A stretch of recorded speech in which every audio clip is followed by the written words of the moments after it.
Declare an emergency. Declare an emergency. Roger, you want to come in for runway 20? No, if we get there. We just lost our engine power. Something happened. Roger, wind is 230 at 10. You're clear to land any runway. Okay, I don't know if he's going to make it, man. Them trees are kind of close. Going bad here, and I don't know what's going on. I don't think I can get to the runway. Tell me how many souls on board? How much? He's landing on the highway.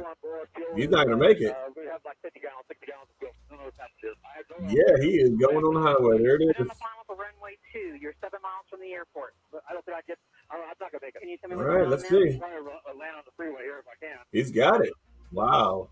That's what we call training. I mean, he was breathing heavily. Obviously, it's a precarious, dangerous situation, but he was able to maintain it. That's training. That's what training will do for you. Stay calm. He knew what he was doing. He's talking to ATC. Yeah, he did it right. Yeah, he definitely did it right. Good job. Good job.